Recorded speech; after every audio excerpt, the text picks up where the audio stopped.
Good morning, everyone. Welcome to Miracle Network's Wednesday Meditation Gathering. I'm so glad you're all here to share this time together. This week we have Douglas Crawford, who will lead us in meditation. Then we have 20 minutes of silence. And after that, we're going to open it up for sharing, and we end at 10:45. Over to you, Douglas. Thank you, Dan. Hello, everybody. It's lovely to be back with you again. I feel called to give a workshop on the theme of punishment. Is it ever the answer? And I've been preparing on the inner for this for some time, and I've been writing a kind of an article. It's a short article, and I'd really like to share that with you as the form of meditation. A quick question, just to give me an idea of the general consensus. How many of you are following what is considered conspiracy theories? Could you just raise your hand? Almost nobody. That's very interesting. Okay. Good for you on one level. Okay.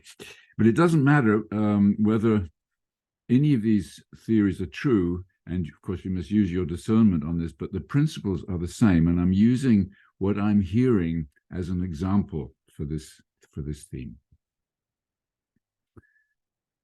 And just to let you know, I have chosen to follow quite a bit of what seems to be going on in the world to be of service.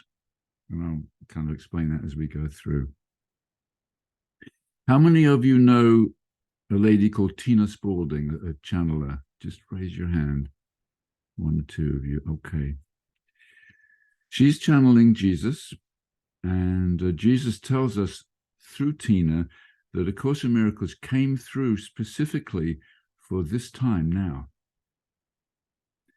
It came through over 50 years to prepare us for what is happening now, and is what is going to be revealed. This is what she says, or what Jesus says through her. So now this is what I've been putting together. I believe we are approaching the end of a spiritual cycle and are waking up to the dawning of a golden age here in the world. In this process, there is a lot that needs to come to the surface to be cleansed and healed. Many whistleblowers are starting to speak up and reveal what has been going on in the world behind the scenes. In a nutshell, we have been enslaved by the ruling elite and controlled in all areas of our life for maybe hundreds of years. Many in the world have no idea about any of this. Many have heard some of it, but cannot believe it. And some have heard and accept what they hear. I accept some of what I hear, of course. There's much misinformation and much information. And one has to use one's discernment, of course. Anyway, I continue. When the truth comes out in the mainstream news, and I believe that will be quite soon, people will have a variety of emotions ranging from relief to fear, to disbelief, to outrage, and intense anger. Many will be in total shock and feel very confused and hopeless, and some will want to get revenge for what they believe has been done to them. For a period of time, I believe the world will go through a huge transformation, and it will be very uncomfortable for many. This is a very important time we are going through, I believe, and we are in a process that has not occurred throughout our known history. I have listened to many videos describing the process we are going through. Now, these videos are almost exclusively made by devout Christians. And the one thing that I notice is that they all want the bad guys in all this to be executed or imprisoned for many years. The Christian belief, as you all know, is that sin is real. And the natural consequence of that is that punishment is the answer. They say we have to catch all the bad guys so this never, ever, ever, ever happens again. However, and here is the paradox and the key point that we must all look at, if we punish them, it is already happening again. We are simply making the same error and in a way doing exactly what they are doing. Yes, the so-called bad guys need to be stopped from what they're doing and may be restrained in some way. Many have been complicit willingly and knowingly, many without knowing that they were, and many have been manipulated or threatened to comply. What they really need is healing and mind training, not punishment. Punishment simply perpetuates the problem. We must remember that all people involved in our lives, the good and the bad, the abusers and the abused, are part of the same sonship to which we belong. The strong temptation to exclude our abusers is the perfect opportunity to learn we but exclude ourselves. If only the victims deserve our sympathy, then we maintain the reality of the fragmented sonship to the delight of everyone's ego. The abuser and the victimizer are much in need of our sympathy. And here's a quote from the Course: "For who but the uncertain, lonely, and fearful would ever seek to harm another?" It is the all-inclusive nature of forgiveness, which embraces all people without exception, that makes the practice of A Course in Miracles so difficult, and at the same time very vitally important for our age. It may be necessary to stop them, defend ourselves, and sometimes even to the point of killing another, but we must always be aware of form and content. The form may look like defense or even killing, but the content is sameness, compassion, and empathy for the victimizers. The world situation is a co-created situation. We all love this because we want to be the innocent victim, and then we turn the tables and become the victimizers, execute them, and then become the innocent, and they become the innocent victims. There is no real awakening in this, unless we rise above the battlefield and see that we are all the same, playing out the ego dream together. They cannot do this without us, and vice versa. And lastly, here's a quote from the Course on justice. "There is a kind of justice in salvation of which the world knows nothing. To the world, justice and vengeance are the same, for sinners see justice only as their punishment, perhaps sustained by someone else, but not escaped. The laws of sin demand a victim. Who it may be makes little difference, but death must be the cost and must be paid. This is not justice, but insanity.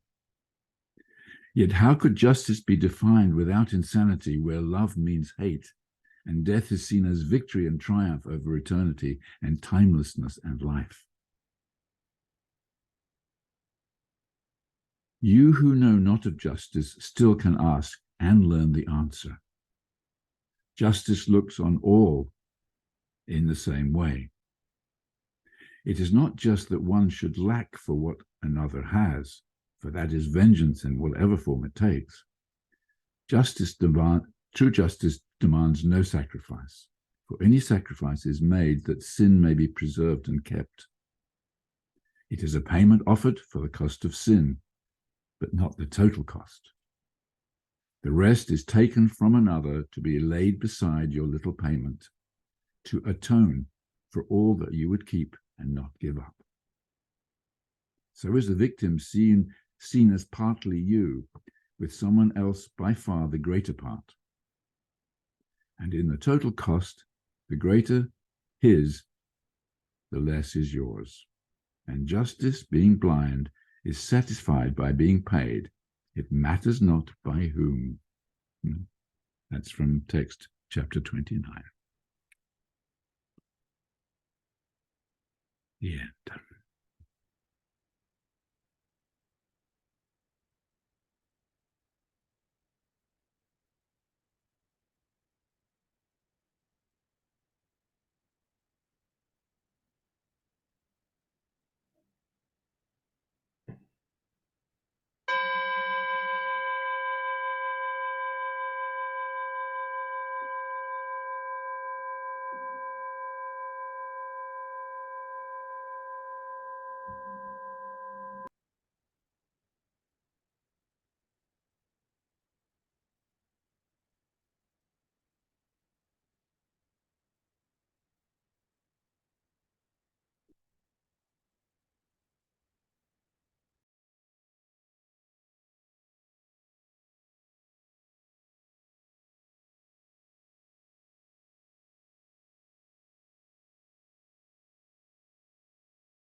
Open your eyes slowly and come back into the room. We have 14 minutes left for sharing your reflections and your questions. If you'd like to speak, raise your hand or use the reactions button at the bottom of the screen, and I'll invite you to take yourself off mute. If you'd like to ask Douglas a question or comment with confidentiality, put your message in the chat function at the bottom of the screen, and I'll read it out.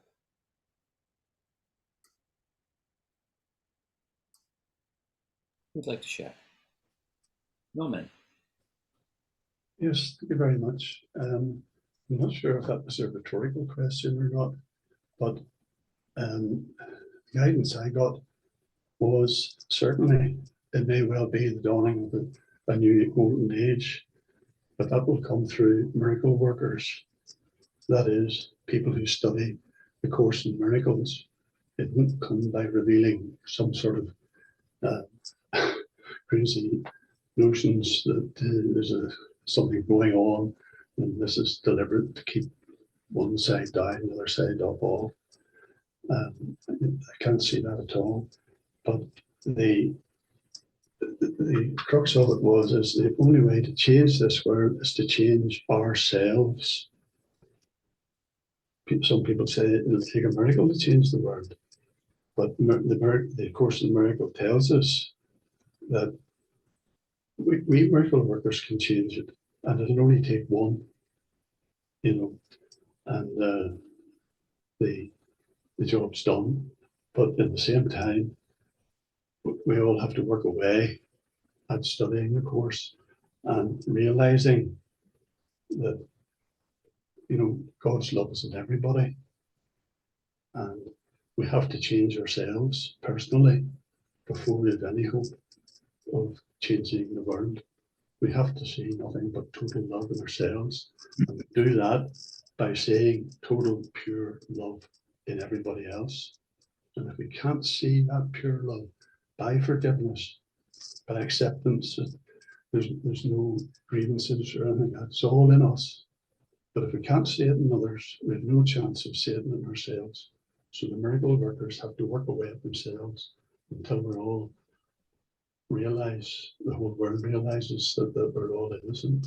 And that was the message I got, that innocence and purity of each other and love is the only way the world's going to change.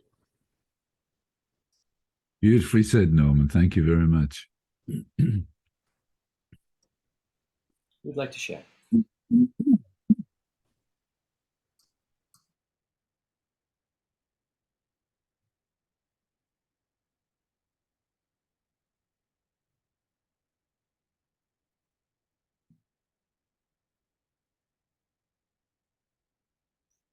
Eunice, take yourself off mute.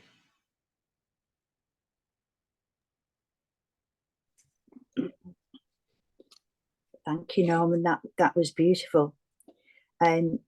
Yeah, what came to me during the meditation was I worked within the justice system for 20 years in prisons, and what was clearly shown me, and this was pre-course, I didn't find the course till 2019, I'd retired then, but what was shown me in the system was in the course when Jesus is telling us that you bring on your own suffering, your thoughts bring your own suffering because nothing really has happened. And I saw that very clearly in the prison system, almost on two levels. One level where the crime that the person believed had been committed and they were responsible for, the way that they would restructure, reform that memory of what clearly Jesus is saying, like nothing has happened, but to them it has. They reform that, and to try and end up with something more acceptable to them, dealing with the crime. And there was another level, on a personal level, that I noticed where their thoughts would take them into areas where they were creating false scenarios of what they believed their loved ones were doing, while they weren't there, and really punishing themselves on that level as well. And there was a lot of people within the prison becoming depressed and almost pushing themselves into despair with these scenarios that on one level weren't true because nothing happened. That's what the Course tells us. And on another weren't true, even in their own dream world weren't true, because they were manipulating it. And I saw clearly how people thoughts are so destructive. And obviously the Course has given me a lot of teaching on that, and I can clearly see what I was seeing then and not fully understanding what I was seeing. And I think there's the world's absurd. It really is, you know, after you start looking at the Course, this world that's been created is truly absurd. And I always, sometimes when I'm challenged, I remember what Bill Thetford said about never forget to laugh. And I think, Norman, that's what we've got to do. We've got to keep that little chuckle at the absurdities of the world. And I feel that, and I thank you, Douglas, for what you've just read, but whatever's revealed, I will cope with that on the basis of what Jesus's guidance is telling me. And I'm not going to forget to laugh. Beautiful. Thank you, Eunice. It's very interesting what you're saying about the prison system, and quite understandable how the mind would defend itself against what it thinks is happening. And also, just to share how, well, I must admit, I have three reasons why I'm looking at this topic. One is I'm a little bit fascinated. I'm watching what's going on a little bit like a soap opera. That's my ego kicking in. Yeah, the other part is that I'm using it as a classroom to see if there's any reaction or judgment about whatever I'm hearing, and getting to stillness or peace. Maybe not laughing at it, but getting to peace about it. And the third reason is because I would like to serve and help anybody who, because that is my work. I'm a rebirther and running courses and so on. So anyone who gets upset about what they see in the world, I'd like to be of service there. So that's my what is it for answer. Thank you, Eunice. Who'd like to share?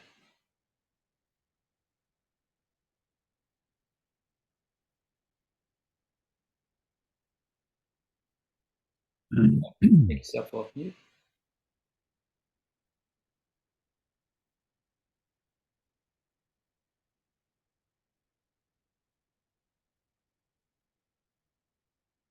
Who were you asking, Dan? Sorry. Yeah, Jim, you.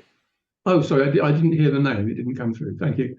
Yes, thanks, Douglas. In fact, coincidentally, this morning, while I was doing some gardening before it gets too hot, a thought came into mind about a company I learned about last week, who had bought an asset that they thought would be a nice little earner for them. You know, and it turned out to be quite a liability. It's been discovered, and the thought came in: it serves them right. You know. The idea that this company bought something that they think, you know, makes some money for them without them having to do much. Yeah, yeah. And this message, serve them right, goes back to my childhood, because my mother used to use that phrase a lot, and I'm still carrying it. I can see that. But underneath that was obviously a sense of justice, a sense of, you know, a feeling that, well, they've got their just deserts, and this idea of worldly justice is the problem, because I then obviously looking back to myself and saying, well, I quite like the opportunity of making some easy money if I can. If, you know, if one comes along and I have the opportunity, I'll take it. Thanks very much. So in both cases, the word that came up while you were speaking, Douglas, was idol. It's simply that, you know, both of us are serving idols, in this case, financial gain. And the real justice is to see the other as the Holy Son of God. The only justice in this world is to see the other as the Holy Son of God, and therefore ourselves as the Holy Son of God, temporarily insane by serving idols. Yes. And so I was quite struck by this phrase this morning. Really, it was still operating in me, because it was something of a memory, but I found actually it was still operating in me, to my surprise, and also to go into it and see what was underneath all this, and so, you know, your meditation brought out a bit more for me on that, especially around this idea of idols and how they're all false, and how, you know, beyond that there is the simple justice of the Son of God. So thank you, Douglas. Thank you, James. Yeah, and I've noticed on my journey, you have to look at some of these deep core beliefs many times before they finally fade away. Thank you.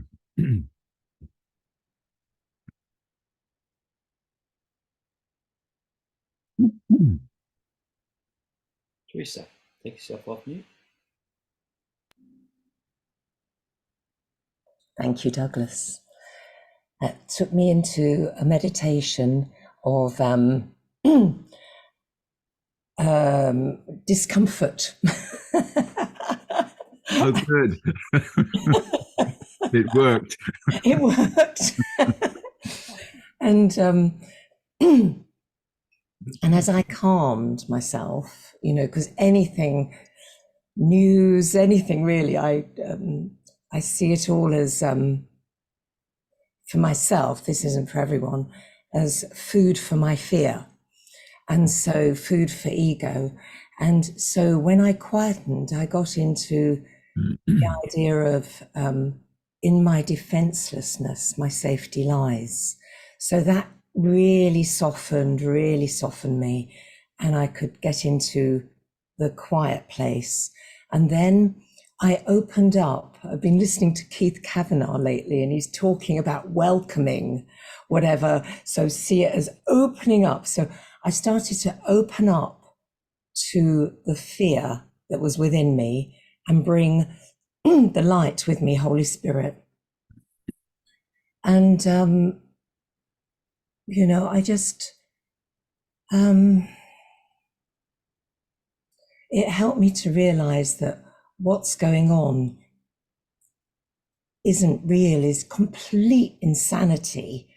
Anyway, just on a normal basis, let alone thinking about wars and conspiracies and everything, which is completely a madhouse that we've created for ourselves.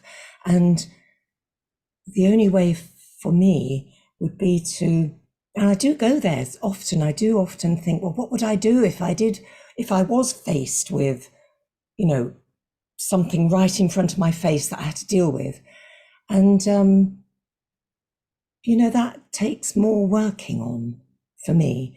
I just have to completely remember that, to bring Holy Spirit with me whenever I'm actually in fear.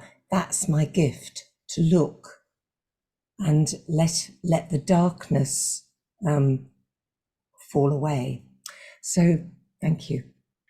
Thank you, Teresa.